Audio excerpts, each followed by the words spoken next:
มุมนี้คือได้ฟีลแคมปิ้งเลยนะฮะใช่ครับก็คือเป็นมุมที่ป๊อกเองก็อยากที่จะให้มีอยู่บริเวณหน้าบ้านใช่ไหมฮะใช่ครับภรรยาก็บอกว่าอยากมีแบบมุมที่สามารถเอารถขึ้นมาก็เป็นโซนแคมปิ้งเล็กๆน้อยๆในบ้านอะไรอย่างเงี้ยครับแล้วเราจะเซตให้เป็นฟีลแบบเนี้ยบ่อยแค่ไหนหรือจริงๆก็เซตทิ้งไว้เลยไหมฮะก็มีบางช่วงที่เซตทิ้งไว้บ้างแล้วก็ส่วนใหญ่คือแบบในช่วงที่แบบมีเพื่อนๆมาแล้วก็ตรงนี้ก็จะเป็นแบบที่นั่งเล่นกินข้าวอะไรกันตอนเย็นกินหมูกระทะอะไรอย่างเงี้ยครับเย็นๆสบายๆอย่างเงี้ยครับคือเชื่อว่าหลายๆคนที่เห็น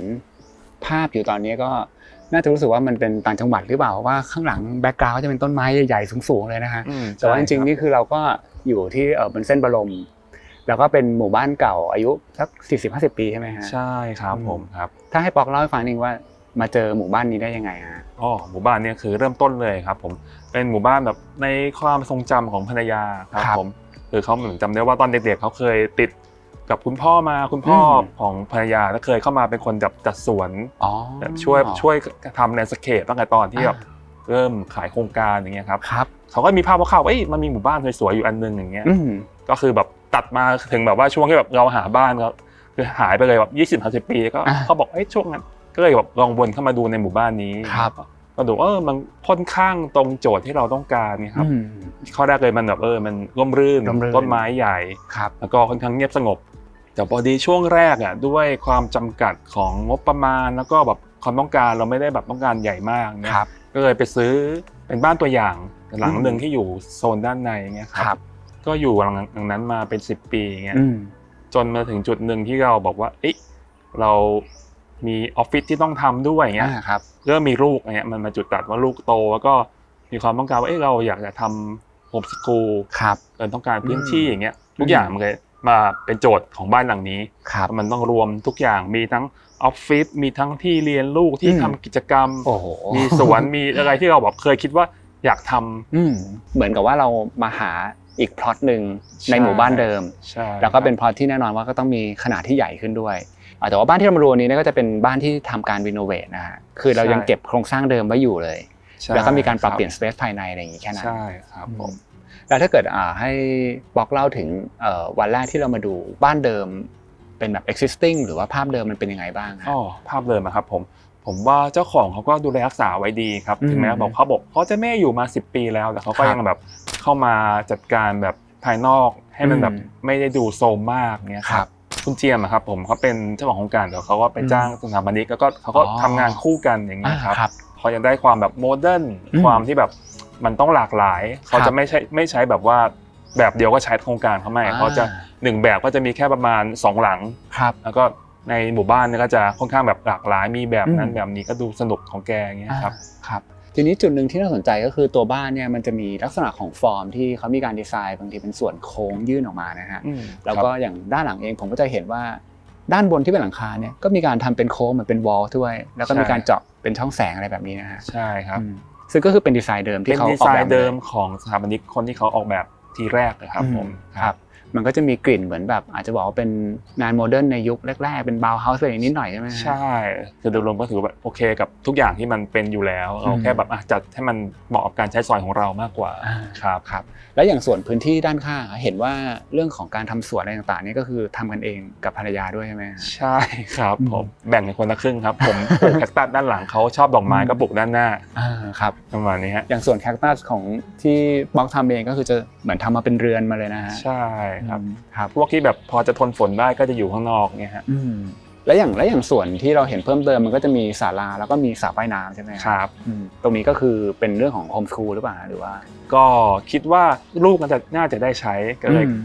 ไหนตรงนั้นมันมีที่นิดนึงก็เลยคิดว่างั้นเราก็ทำแบบที่เราพอไหวเท่ากันเนี่ยสระเล็กๆก็ได้อย่างเงี้ยครับผมครับก็ได้ใช้อยู่เรื่อยๆครับก็มีเด็กคนนั้นคนนี้วนเวียนมาเล่นใช้บริการอยู่ครับ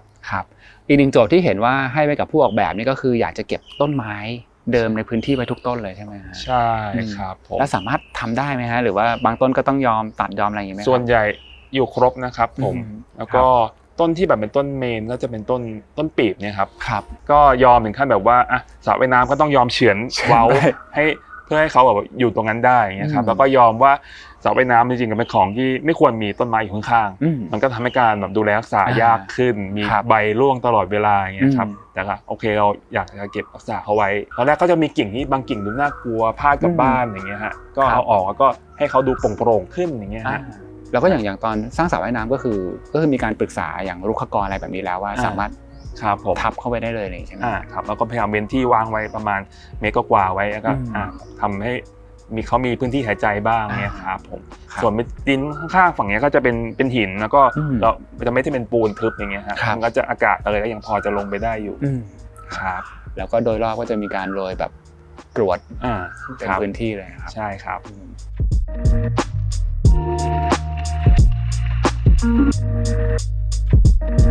ตอนนี้ก็มาอยู่ที่หน้าบ้านนะครับแล้วก็มาอยู่กับน้องโอด้วยซึ่งเป็นสถาปนิกนะครับเดี๋ยวอยากจะเริ่มจากการถามโอก่อนว่าตอนแรกที่มาเห็นบ้านหลังนี้เนี่ยสภาพบ้านเป็นยังไงบ้างแล้วมีอะไรที่เราต้องจัดการก่อนบ้างฮะก็สภาพตอนแรกนี่คือมันค่อนข้างโทรมมากนะคะแล้วก็มีซุดมีอะไรด้วยแล้วก็ผิวข้างหลังข้างนอกนี่ก็คือขึ้นราค่อนข้างเยอะเพราะว่าบ้านเนี่ยประมาณ40ปีแล้วนะคะตัวรอบบ้านเนี่ยมันก็จะซุดดินมันจะซุดแล้วก็ตอนที่ทำแรกๆเนี่ยเราจะเห็นเลยว่าบ้านเนี่ยมันลอยอยู่แล้วข้างล่างคือมีโพรงเป็นโพรงเลยใช่ค่ะแล้วเราจัดการเรื่องโพรงตรงนั้นยังไงก็ใช้วิธีเอาพื้นสำเร็จนะคะสั่งมาแบบลึกประมาณ1.50 แล้วก็ให้ผู้รับเหมามาเสียบลงไปเพื่อปิดโพรงนั้นนะแล้วก็ทาสีให้เนียนไปกับบ้านแล้วนอกจากเรื่องของดินซุดเนี่ยมีส่วนอื่นอะไรที่ต้องจัดการไหมฮะที่แบบว่าอาจจะเจอแล้วมันเป็นปัญหาเนอะเพราะว่าหลังจากบ้านมันอยู่มา40ปีมีเรื่องรั่วนี่เป็นปัญหาเยอะเลยเพราะว่าหลังคาเนี่ยที่เข้าไปสำรวจเนี่ยคือใบไม้เพราะบ้านนี้ต้นไม้ใหญ่ค่อนข้างเยอะนะคะครับก็จะมีใบไม้เนี่ยกองอยู่เต็มหลังคาเลยแล้วก็น้ำรั่วก็จะทำให้ตัวฝ้าภายในเนี่ยพังหลังคาเดิมด้านบนคือเป็นหลังคาสลับเลยมันก็จะมีการทำระดับที่บางทีไปลงส่วนของที่ระบายใช่ค่ะแล้วต้นรูปเดนเนี่ยคือมันก็ผุพังขึ้นสนิมมีใบไม้ไปกองอย่างเงี้ยค่ะครับแล้วเราทำยังไงบ้างฮะเราก็คือทำการซึมทำอะไรใหม่หมดเลยใช่ค่ะก็ให้ช่างเนี่ยเคลียร์พื้นที่นะคะกวาดใบไม้ขัดออกให้หมดเลยนะคะเปลี่ยนรูปเดนแล้วก็ทาสีใหม่ทาสีกันซึมใหม่หมดเลยอีกอย่างนึงที่อยากถามคือเรื่องของระดับจะเห็นว่าจากถนนโครงการเนี่ยครับพอขึ้นมาที่บ้านเนี่ยโหค่อนข้างสูงเลยนะครับอันนี้คือเป็นของเดิมหรือว่าเรามีการปรับใหม่เป็นของเดิมครับผมเป็นโครงสร้างเดิมครับแล้วก็ค่อนข้างโชคดีที่ตรงนี้เขาสูงกว่าที่เหลือในหมู่บ้านครับแล้วพอโอเข้ามาดูแล้วเนี่ยฮะสิ่งที่โอวางแผนว่าเราจะต้องจัดการเพื่อให้ตอบรับกับฟังก์ชันที่เจ้าของบ้านต้องการนะฮะโอมองภาพไว้ยังไงบ้างฮะคือโชคดีที่เจ้าของบ้านหลังนี้ความต้องการค่อนข้างชัดก็คือแกอยากได้พื้นที่เป็นโรงเรียนสอนลูกด้วยเพื่อโฮมสคูลนะคะอาจจะมีเพื่อนของลูกมาเรียนเป็นบางครั้งเป็นโฮมออฟฟิศด้วยมีพื้นที่ธรรมชาติให้เด็กๆได้เรียนรู้มีพื้นที่กางเต็นท์แล้วก็ยังต้องมีพื้นที่ให้คุณตาที่เป็นคุณพ่อของคุณพราวแล้วก็ส่วนคุณป๊อกเนี่ยอยากได้พื้นที่วางเครื่องจักรสำหรับสำนักพิมพ์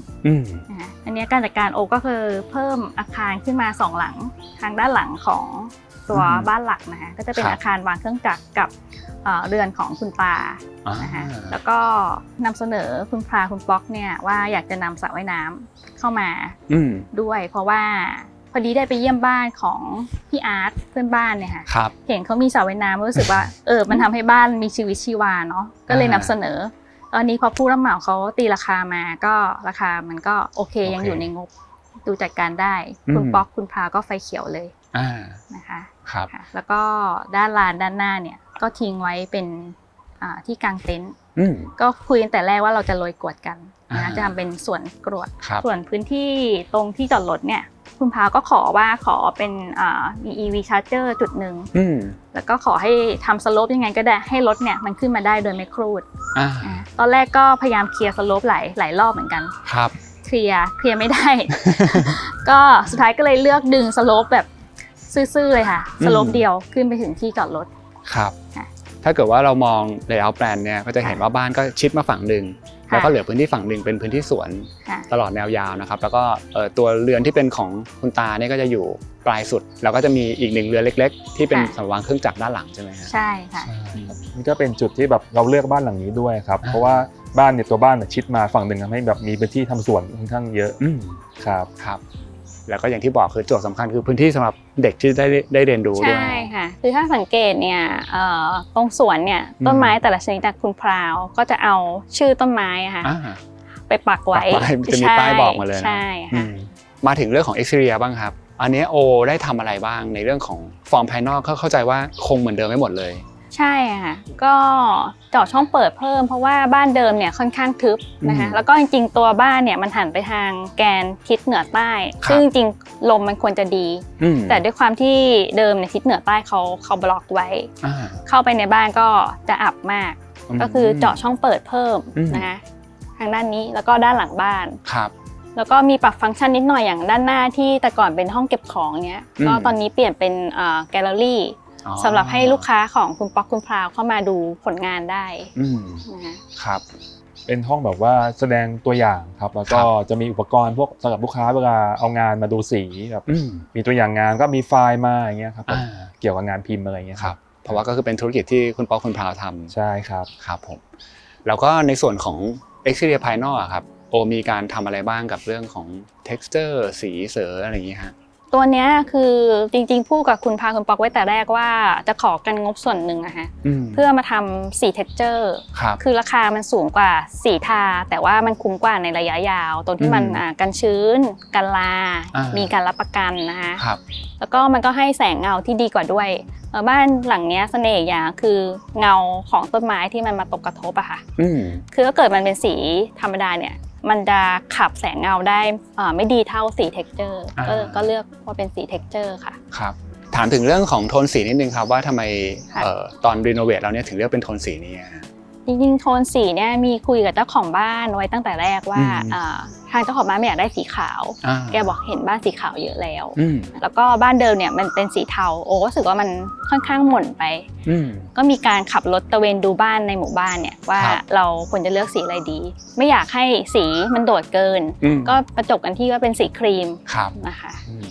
และอย่างในแนวทางของการเลือกลักษณะแพทเทิร์นหรือว่าลวดลายของ texture เนี่ยทำไมโอเลือกมาเป็นแบบนี้มันก็จะเห็นว่ามันค่อนข้างจะละเอียดนะที่ตัดสินใจเลือกทางเนี้ยเพราะโอรู้สึกว่ามันใกล้เคียงกับtexture ทางธรรมชาติที่สุดถ้าเกิดเป็น texture อื่นๆเนี่ยมันจะดูเป็น texture แบบ man made เกินไปก็เลือกเป็นผิวอันนี้เรียกเป็นorange peel เหมือนผิวเปลือกส้มอะไรอย่างงี้ใช่ค่ะเรียกผิวเปลือกส้มครับบ้านหลังนี้เองก็จะเลือกใช้เป็นสีพ่น texture ของทาง SK Kaken หรือว่า SKK นะครับซึ่งเขาเป็นผู้ผลิตและจัดจำหน่ายสี texture และสีตกแต่งอาคารอันดับหนึ่งจากประเทศญี่ปุ่นเลยนะครับแบรนด์นี้เนี่ยก่อตั้งที่เมืองโอซาก้าตั้งแต่ปี 1955 แล้วนะครับ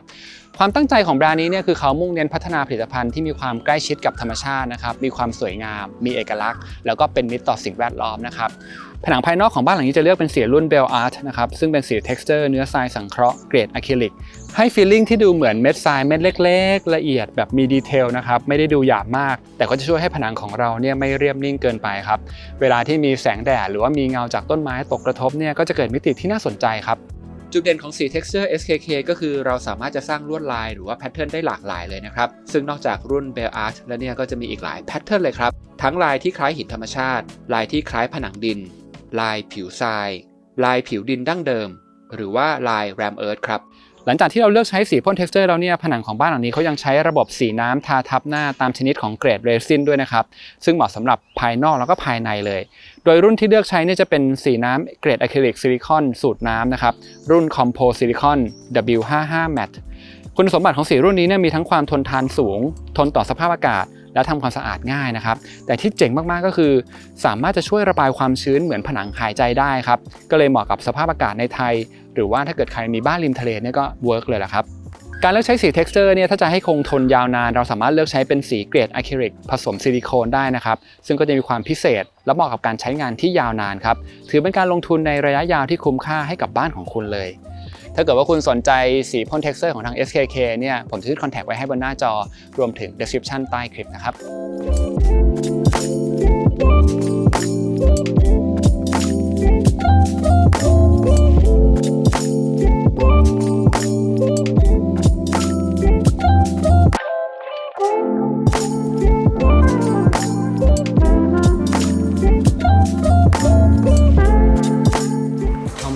ซนี้เป็นแบบฝ้าสูงเลยนะ ค่ะแล้วก็ฟอร์มเขาก็จะมีการดีไซน์เป็นโค้งๆแบบนี้อยู่แล้วเนาะใช่ค่ะมีน้องแมวมาทักทาย ที่นี่ตอนแรกมีบอกแล้วว่ามีแมวเยอะใช่ไหมฮะประมาณกี่ตัวนะ15 ตัวแล้วพอโอเข้ามาโอจัดการเปลี่ยนพื้นที่ยังไงบ้างให้ตอบโจทย์กับสิ่งที่คุณป๊อกคุณพาวต้องการค่ะก็ทำช่องเปิดเพิ่มตรงนี้นะคะเพราะว่าสังเกตว่าหน้าบ้านเนี่ยมันวิวค่อนข้างสวยก็อยากให้เห็นพื้นที่สีเขียวข้างหน้านะคะของเดินตรงนี้คือเป็นทึบหมดเลยป่ะฮะใช่ค่ะแล้วก็มีของเดิมก็จะมีฝ้าเพดานข้างบนนะคะก็คือรื้อออกแล้วก็เอาดาวไลท์ทั้งหมดที่อยู่ด้านบนออกด้วยเพราะว่ามันเซอร์วิสไม่ได้ตอนเข้ามาไฟมันก็เสียหมดแล้วแล้วก็เปลี่ยนเป็นไฟติดที่ผนังแทนเป็นอัพแล้วก็ดาวไลท์เพื่อให้แสงสว่างเพียงพอแต่ว่าจริงๆของเดิมลักษณะก็คือจะเป็นดับเบิลรูมอย่างนี้อยู่แล้วนะใช่ค่ะอีกอย่างหนึ่งที่สงสัยคือจะเห็นว่ามันมีการเปลี่ยนระดับนะตอนแรกที่เข้ามาเนี่ยมันก็จะเป็นพื้นระดับนี้แล้วก็เหมือนยกขึ้นมาเป็นแพลตฟอร์มซึ่งจริงมันจะมีระดับที่ต่ำกว่าโดยรอบข้างๆด้วยใช่ไหมครับอันนี้ก็เป็นดีไซน์ของเจ้าของเดิมครับของเดิมใช่ไหมครับแต่ว่าวัสดุปิดผิวที่แรกก็เป็นกระเบื้องก็เลยแบบปรับให้มันดูอบอุ่นขึ้นอย่างเงี้ยครับ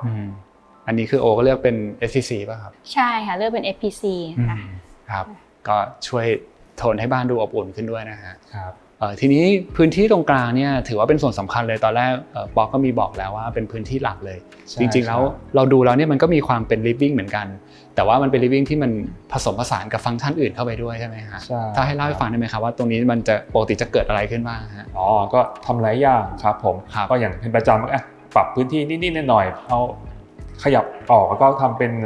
มีคลาสโยคะกันอย่างเงี้ยครับก็มีคุณครูโยคะมาสอนแล้วน้องพนักงานก็มาเรียนกันก็คือจะปูเสื่อกันตรงนี้เลยใช่ไหมใช่หรือว่าเวลามีเวิร์กช็อปหรือมีกิจกรรมก็ตรงนี้จะได้ใช้ครับก็ปรับเปลี่ยนตามสถานการณ์ได้หมดนี่ครับและอย่างนี้ก็คือมีการสอนเปียโนด้วยใช่ครับก็คือเป็นพื้นที่สำหรับโฮมสคูลที่แบบปรับเปลี่ยนไปตามแต่ละวิชาอะไรอย่างนี้ใช่ประมาณนั้นเลยครับผมครับแล้วตอนที่โอออกแบบโอมองพื้นที่ตรงนี้ให้มันมีความ flexible ยังไงบ้างก็โจทย์แต่แรกคือต้อง flexible นะคะก็คือออกแบบให้เฟอร์นิเจอร์หลักเนี่ยไปอ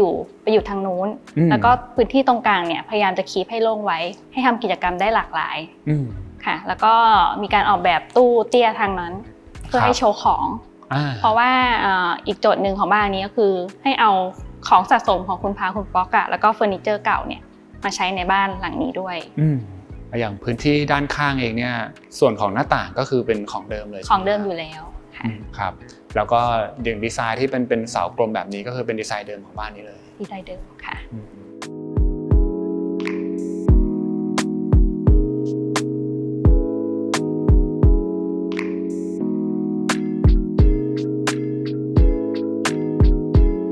ตอนนี้ก็เดินต่อเข้ามานิดนึงครับยังอยู่ในสเปซเดิมอยู่นะมุมนี้เองก็จะเป็นโซฟาที่ดูมีความเป็น living ชัดเจนหน่อยนะฮะ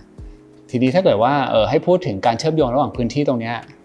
ออกไปยังส่วนของระเบียงข้างนอกซึ่งก็จะมีศาลาด้วยแล้วก็จริงๆมันมองเห็นถึงสระว่ายน้ำเลยใช่ค่ะคือนอกจากตรงนี้จะเป็นใจบ้านแล้วค่ะส่วนที่โอมองว่าสำคัญของบ้านหลังนี้อีกอย่างนึงก็คือกระจกบานเนี่ยคือเป็นฟีเจอร์ที่เด่นแล้วก็สำคัญกับสเปซนี้มากครับก็คืออยากให้มองออกไปเนี่ยมันเห็นเป็นเหมือนเป็นเฟรมภาพอะค่ะโชคดีที่ของเดิมมันมีศาลาอยู่แล้วแต่ก็คือมารีโนเวทนิดหน่อยนะคะก็ทำเป็นหลังคาโปร่งแสงแล้วก็มีผ้าใบทับนะคะแล้วก็ถัดไปก็จะเห็นเป็นสระว่ายน้ำแล้วก็เป็นรั้วที่มีต้นไม้อยู่ข้างๆนะคะแล้วก็วัสดุนี้ก็พยายามเลือกให้มันดูต่อเนื่องกับพื้น FPC ก็เลือกเป็นวัสดุมีไม้เทียมแล้วก็กระเบื้องลายไม้ส่วนโทนสีนี่ก็ทำให้มันเป็นโทนเดียวกันครับจริงๆก็จะเห็นว่ามันเชื่อมต่อทั้งในเรื่องของมุมมองแล้วก็จริงๆการเข้าถึงนะเราก็รู้สึกว่ามันมีการลดหลั่นสเต็ปไปใช่แล้วก็สุดท้ายสระว่ายน้ำก็จะยกขึ้นอีกทีนึงนะใช่ค่ะต้องตั้งใจยกขึ้นเพื่อจะได้มองเห็นจากในบ้านเลยค่ะตรงนี้มันสามารถที่จะใช้งานได้หลากหลายเพราะว่าเราใช้ไปทางเข้าออกบ้างส่วนใหญ่เป็นการแบบว่าเชื่อมต่อกันระหว่างพื้นที่พักผ่อนมากกว่าเนี่ยครับผมน้องๆก็จะใช้แบบตรงนี้เป็นจุดทานข้าวกลางวันด้วยของออฟฟิศอย่างเงี้ยครับก็เลยพยายามทำให้มันแบบร้อนน้อยที่สุดก็เลยมีแสแลนเพิ่มหน่อยอะไรอย่างเงี้ยครับผมนะฮะจ จริงๆมีอย่างหนึ่งที่น่าสนใจคือรู้สึกว่าบ้านหลังนี้เองมันก็จะมีหลายพื้นที่ที่มันมีการซ้อนทับกันของการใช้งานใช่ไหมฮะคืออาจจะมีทั้งเด็กๆที่มาเรียนแล้วก็พนักงานออฟฟิศแล้วก็เจ้าของด้วยอะไรอย่างเงี้ยครับผมก็คิดว่าจริงๆมันก็เป็นที่รูปแบบการใช้ชีวิตของเจ้าของแต่ละคนนะจริงๆเราไม่จำเป็นต้องแบ่งให้มันชัดเจนแบบนั้นก็ได้ใช่ค่ะครับทีนี้อยากถามเพิ่มเติมถึงเรื่องของการตกแต่งอินทีเรียครับถ้าเกิดว่าเรามองในดีเทลเข้ามาภายในบ้านก็จะเห็นมีการใช้สีที่เป็นสีขาวมากขึ้นอย่างตรงนี้โอมีวิธีการออกแบบยังไงบ้างค่ะก็ด้วยความที่ข้างนอกมันสีครีมอยู่แล้วเนี่ยข้างในบ้านอ่ะโออยากให้มันสว่างมากขึ้นแล้วก็ด้วยกระจกบานเนี้ยมันทำให้แสงเข้ามาค่อนข้างเยอะคือคิดว่าใช้สีขาวเนี่ยมันก็ช่วยขับให้แสงเนี่ยเด่นมากขึ้นนะคะซึ่งของเดิมนี่ก็คือเป็นสีขาวประมาณนี้อยู่ไหมฮะใช่ค่ะแต่ของเดิมก็ไม่ได้เนียบขนาดนี้อันนี้เราก็มาสกิมใหม่ทาสีใหม่หมดเลยนะคะครับแล้วก็อย่างพวกกรอบเฟรมหน้าต่างเนี่ยก็จะเห็นว่ามันจะมีทั้งการใช้สีขาวแล้วก็บางส่วนเหมือนเป็นอลูมิเนียมลายไม้ใช่ไหมฮะของเดิมเนี่ยเป็นสีขาวส่วนลายไม้ก็คือที่เรามาทำเพิ่มเพราะว่าอยากให้มันดูอบอุ่นขึ้นทีนี้อยากถามป๊อกถึงเรื่องของตกแต่งครับก็จะเห็นว่าก็จะมีของที่เก็บสะสมมาแล้วก็หลายๆชิ้นก็ดูมีความเก๋ดูแบบมีเอกลักษณ์เลยนะครับครับผมอาจจะเป็นแบบความชอบส่วนตัวผมก็พาครับผมเมื่อก่อนก็ชอบไปเดินแบบตลาดกลางคืนแบบโรงพยาบาลกลางเนี้ยก็จะมีแบบเฟอร์นิเจอร์เก่าๆขายอยู่เนี่ยเฟอร์นิเจอร์ไม้แล้วก็มีแบบซื้อเก็บมาบ้างครับแต่บางชิ้นก็อย่างชิ้นนั้นยกตัวอย่างว่าจริงๆมันเป็นของแคมป์ครับแต่ว่ามันก็สามารถจะเอามาประยุกต์เป็นแบบเฟอร์นิเจอร์ในบ้านด้วยก็ได้กลิ่นอายแบบว่าเหมือนกับแอดเวนเจอร์เนี่ยหน่อยๆอะไรอย่างเงี้ยครับแล้วก็นอกจากนั้นก็จะมีหลากหลายเลยอย่างผมมองไปกระถางต้นไม้ก็ดูงานเป็นเซรามิกใช่ไหมครับใช่ครับลายขึ้นเกลืออย่างเงี้ยฮะครับก็บางชิ้นก็มาจากหลายๆที่ครับอย่างก้อนที่เป็นแท่นพวกเนี้ยมาจากพวกทางน่านครับผมบางทีขับรถไปเจอแบบโรงงานเขาเป็นโรงงานไม้โบราณแต่ว่าทำให้มันดูโมเดิร์นอย่างเงี้ยน่าสนใจก็เลยซื้อเก็บแล้วก็หิ้วกลับมาจากทริปที่ไปเที่ยวไปกางเต็นท์ภาคเหนืออย่างเงี้ยก็คือแบบขนกลับมาเต็มเลยประมาณนั้นฮะอย่างตัวแท่นที่เป็นแท่นไม้เนี่ยก็จะมีจุดนี้จุดหนึ่งครับแล้วก็มีจุดตรงบริเวณด้านหน้าด้วยใช่ครับผมอันนั้นคือมันเป็นเก้าอี้หรือมันเป็นอะไรจริงๆเป็นแท่นวางของนิดๆหน่อยๆครับแต่ว่าเห็นดีไซน์เขาน่ารักก็คือใช้วิธีแบบไม้มาต่อกันแล้ววางก้อนลงไปให้มันอยู่ครับเนี่ยครับแล้วอย่างตัวนี้ฮะอันนี้เป็นกระดาษใช่ไหมตัวนี้เป็นกระดาษครับผมพาเขาซื้อมามือสองเหมือนกันเห็นว่าชอบดีไซน์ย้อนยุคนิดๆแล้วก็ได้ฟังก์ชันเรื่องกระดาษแล้วก็พูดถึงเรื่องกระดาษที่เราเป็นงานหลักของเราด้วยครับก็ดูเข้ากันดีแล้วก็ไปสั่งตัดอะคริลิกมาวางทำให้มันเป็นที่วางของครับครับก็ถือว่าของแต่ละชิ้นมันก็เหมือนมีเสน่ห์ของมันเองนะแล้วก็ทำให้อินทีเรียของบ้านดูน่าสนใจมากขึ้นด้วยใช่ค่ะแล้วก็บางส่วนก็จะเป็นอาจจะเป็นผลงานของใช่ลูกสาวอย่างนี้นะครับก็มีงานศิลปะเข้ามาผสมด้วยนะครับโอเคฮะจากตรงนี้ครับด้านหลังจะเห็นว่ามีประตู2บานให้เล่านิดนึงว่าประตู2บานนี่คือมันแตกออกสู่ห้องอะไรยังไงบ้างฮะคือจริงๆประตู2บานเนี้ยเอาไว้เพื่อกั้นแมวแล้วก็กั้นแอร์ด้านหลังเนี่ยออกไปก็คือจะเป็นโถงบันไดสำหรับขึ้นสู่ชั้น2ส่วนประตูทางนี้ก็คือจะเป็นห้องกินข้าวครับค่ะ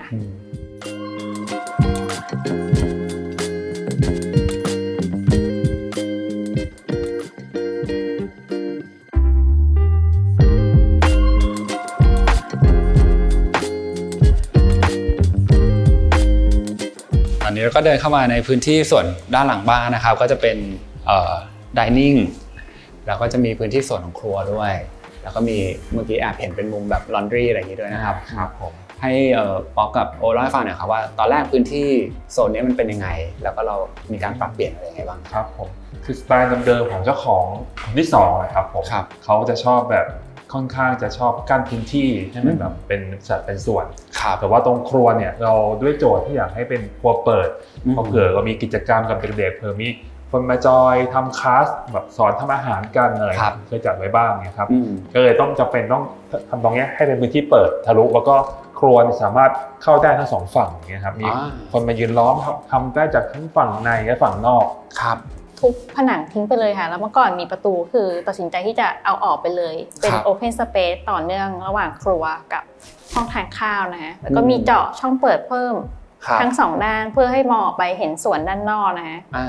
ส่วนห้องเดินตรงนี้ที่เป็นห้องลอนดรีเนี่ยตรงนี้เมื่อก่อนมันเคยเป็นผนังทึบ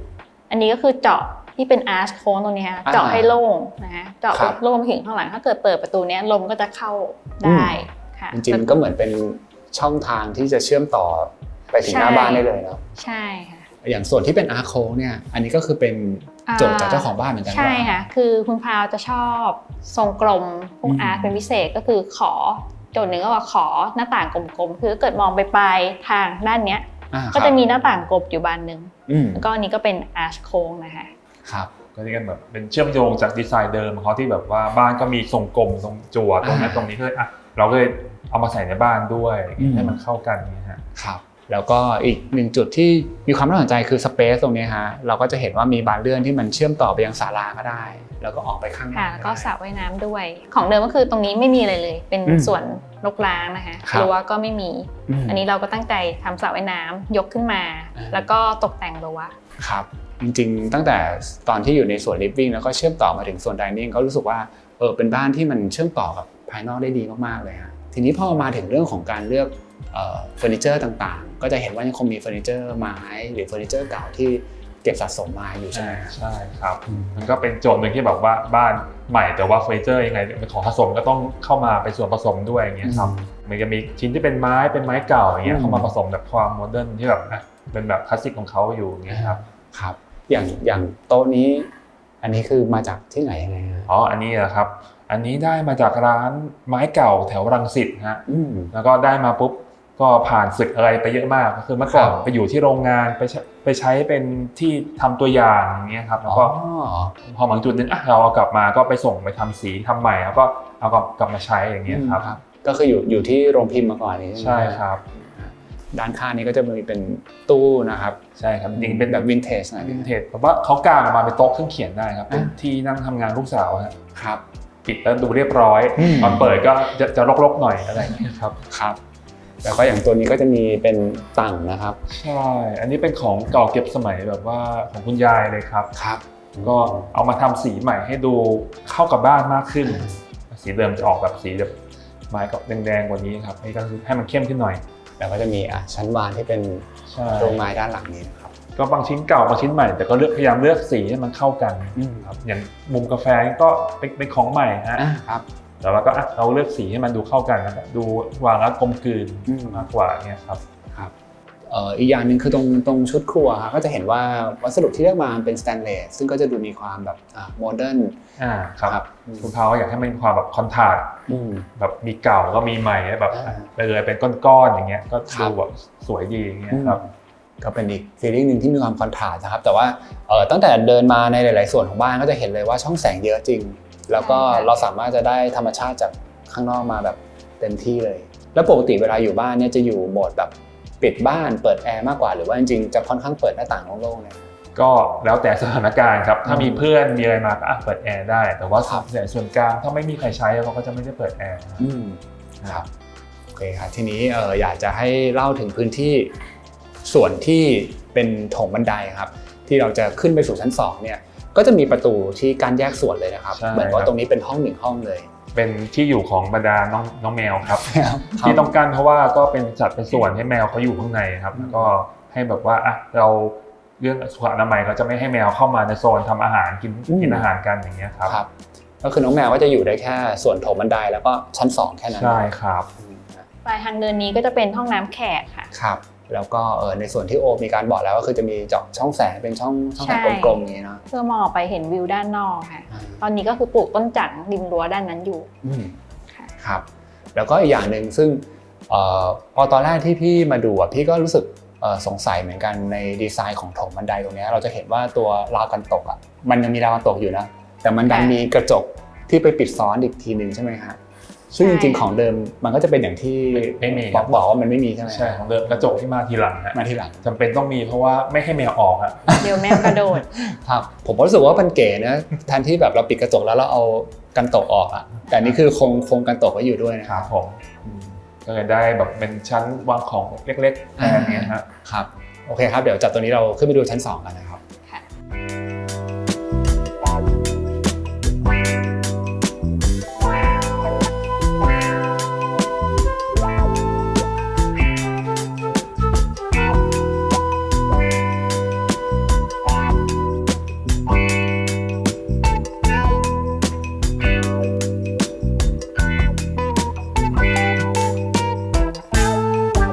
นี้ก็ขึ้นมาอยู่บนชั้น2แล้วนะครับเหมือนเราก็รุกล้ำเข้ามาในพื้นที่เขานิดนึง ใช่ของแมว15ตัวครับแมว15ตัวนะฮะก็กระจายอยู่เต็มเลยฮะขึ้นมาก็จะเห็นว่าตรงนี้ก็จะเป็นส่วนของคอริดอร์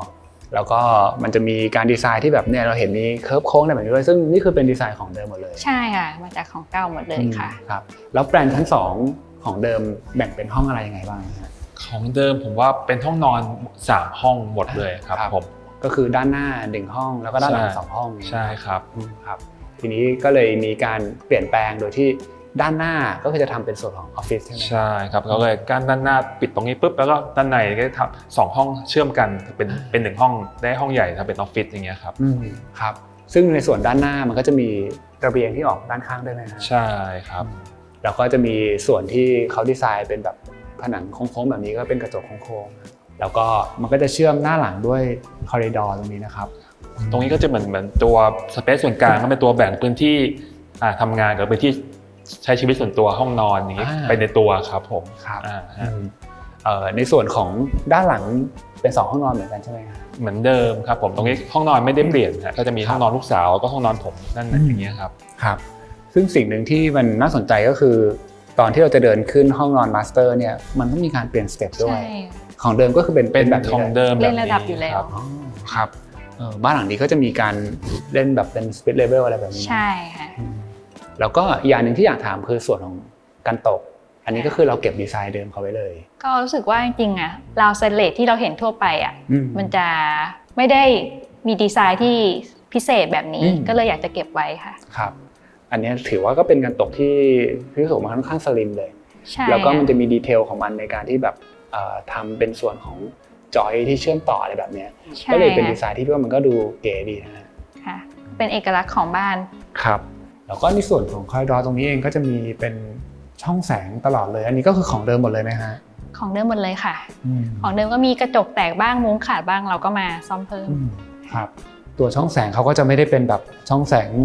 สูงอะไรแบบนี้นะก็จะเป็นแค่ระดับสายตาประมาณนี้นะครับแต่ว่าเขาก็จะเจาะเป็นแบบตลอดแนวเลยทั้งแนวแล้วก็ตรงนี้เองเรามองย้อนกลับไปก็จะไปเห็นมุมของตัวดับเบิลรูมที่เชื่อมกับข้างล่างนะครับแล้วก็จะเห็นว่ามีช่องแสงที่เปิดทะลุไปอันนี้เราก็เลยได้วิวของต้นไม้แบบเต็มๆเลยฮะแล้วก็โครงการนี้คือต้นไม้ก็เยอะมากๆอยู่แล้วด้วยถือว่าตรงนี้ก็ชัยภูมิดีครับได้ความเงียบสงบครับถ้ามาวันเสาร์อาทิตย์นี้ก็จะเห็นเด็กๆมาเล่นเต็มเลยค่ะโอเคฮะเดี๋ยวจากตรงนี้ก็จะให้พาเข้าไปดูในห้องนอนกันนะครับครับ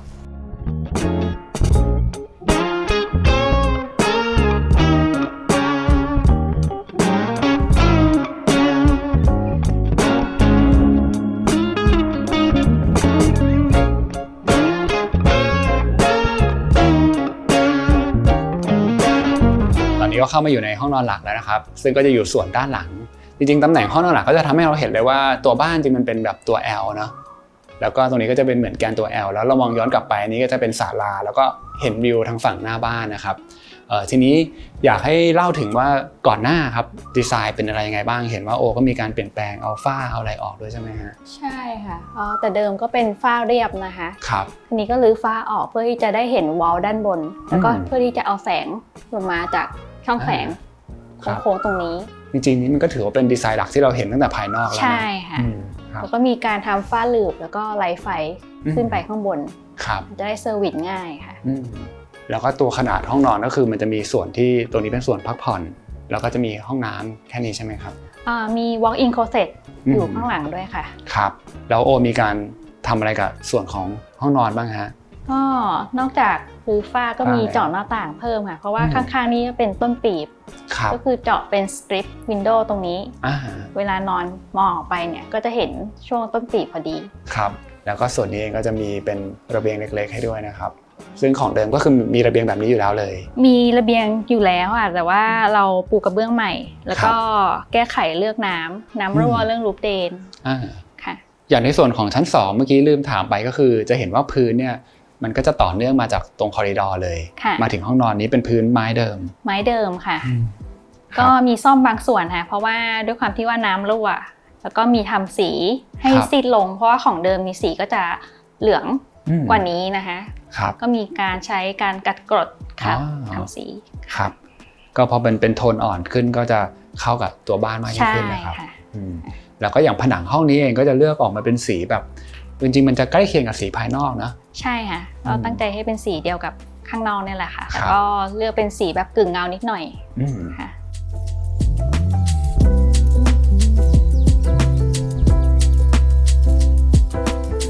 ดูบ้านเสร็จเรียบร้อยนะครับตอนนี้ก็ชวนมานั่งบริเวณมุมศาลานะครับก็เป็นอีกมุมหนึ่งที่บรรยากาศดีเลยนะฮะอยากจะให้โอกับป๊อกเนี่ยพูดถึงตัวบ้านคุณตานิดนึงค่ะก็จะเป็นบ้าน2ชั้นแล้วก็อยู่ติดกับสระว่ายน้ำเลยก็ตอนแรกว่าจะทำบ้านชั้นเดียวนะคะแต่ว่าคราวนี้พี่ชายคุณพราวแก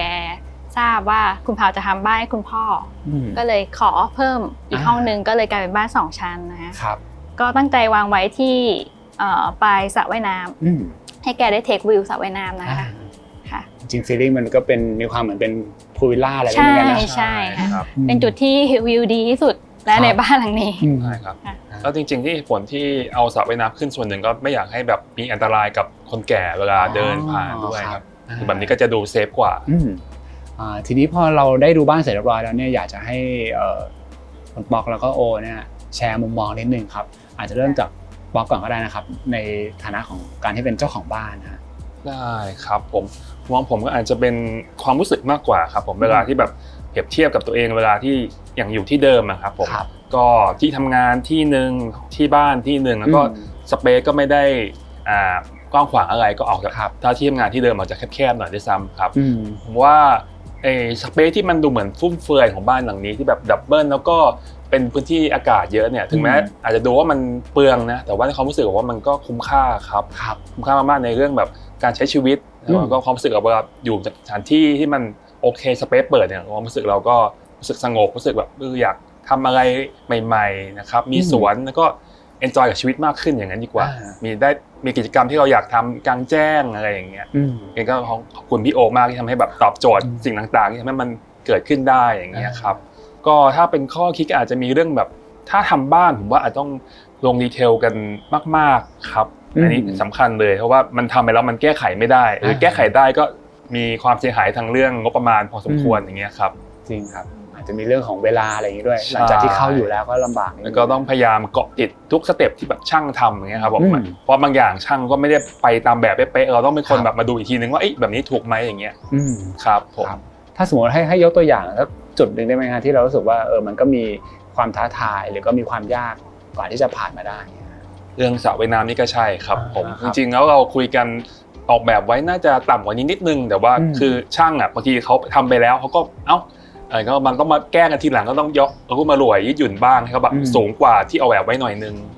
นี่ก็เป็นแบบบทเรียนว่าจริงๆเราต้องคุมให้ดีกว่านี้แบบทุกสเต็ปโอเคครับแล้วในมุมของโอครับมีอะไรอยากแบบพูดถึงการที่ได้มาออกแบบบ้านหลังนี้ไหมคือก่อนอื่นต้องขอบคุณคุณป๊อกคุณพาวที่ให้โอกาสได้ออกแบบบ้านหลังนี้นะคะก็เป็นลูกค้าที่แบบน่ารักมากแล้วก็ชัดเจนมากว่าต้องการอะไรคือช่วยให้โอออกแบบง่ายขึ้นเยอะเลยค่ะก็แล้วก็อยากจะขอบคุณสถาปนิกที่เขาออกแบบไว้40 ปีที่แล้วเนี่ยเขาออกแบบไว้ค่อนข้างดีนะคะเพราะรู้สึกไม่ได้เป็นงานที่ยากเท่าไหร่แต่เรื่องที่ว่ายากก็น่าจะเป็นเรื่องคล้ายๆของคุณป๊อกเนี่ยค่ะก็คือเรื่องของการคุมงานช่างข้อดีก็คือบ้านหลังเนี้ยคุณป๊อกคุณพาวค่อนข้างมีเวลาบางทีโอไม่มีเวลาเข้ามาดูก็จะได้เจ้าของบ้านนี่แหละช่วยกันดูก็จะสื่อสารกันตลอดเวลาค่ะก็ทำให้บ้านออกมาก็อาจจะไม่ได้ดั่งใจ 100% แต่ก็ถือไว้อยู่ในมาตรฐานที่รับได้ค่ะครับคำถามสุดท้าย1คำถามฮะอันนี้อาจจะแบบช่วยกันตอบก็ได้ฮะสำหรับใครที่เขามีบ้านแล้วก็กำลังจะรีโนเวทนะฮะคิดว่าอะไรมันเป็นสิ่งสำคัญที่ต้องคำนึงถึงในการจะรีโนเวทบ้านถ้าผมตอบก่อนก็คงแบบว่าเป็นเรื่องงบประมาณแล้วก็ในการแบบคาดการณ์ว่าอะไรจะเกิดขึ้นบ้างเพราะว่าสิ่งที่แน่นอนก็คือมันจะต้องมีเรื่องเซอร์ไพรส์แน่นอนครับก็คือต้องแบบเตรียมว่าเรารับได้แค่ไหนแล้วก็ไม่สามารถที่จะกำหนดวงเงินที่แบบเป๊ะๆได้ต้องมีสำรองไว้ส่วนหนึ่งเสมอเพราะมันจะมีเรื่องที่ต้องตัดสินใจหน้างานอยู่เสมอประมาณนั้นครับคือการทำรีโนเวชั่นมันมีเซอร์ไพรส์อยู่แล้วในทุกๆจุดบางทีเรามองไม่เห็นเราต้องรื้อออกก่อนถึงจะเห็นทำให้แบบมันกะราคาตอนแรกมันยากยังไงก็จะมีก็ต้องเผื่อส่วนเกินไว้แล้วอีกเรื่องนึงที่อยากให้พิจารณาคือเรื่องโครงสร้างครับค่ะอย่างบ้านที่แบบเก่าออกมากอาจจะดูว่าโครงสร้างมันยังได้อยู่ไหมถ้าเกิดไม่ได้อาจจะ มูฟไปบ้านไปหลังอื่นแทนโชคดีว่าหลังเนี้ยทำไว้ค่อนข้างดีค่ะอย่างมากก็มีแค่เรื่องดินซุดเท่านั้นเองค่ะก็บางทีก็เป็นสิ่งที่เราต้องตัดสินใจก่อนนะฮะเพราะว่าบางทีเข้ามาดูแล้วคิดว่าน่าจะใช้งบในการรีโนเวทไม่เยอะแต่เกิดมีปัญหาเรื่องโครงสร้างเยอะกลายเป็นว่าอาจจะต้องทำมากกว่าที่เราตั้งใจไว้อีกถ้าอย่างนั้นก็อาจจะไปเริ่มต้นสร้างจากที่ดินเปล่าเลยดีกว่าใช่ไหมใช่หรือว่าทุบทิ้งไปเลยค่ะหรือไปหาบ้านที่แบบโครงสร้างดีกว่าเพราะเคยเจอประสบการณ์หลังนึงคือแบบเสาเอียงอะไรอย่างเงี้ยอันนี้ก็จะเป็นปัญหาที่หลังได้ครับ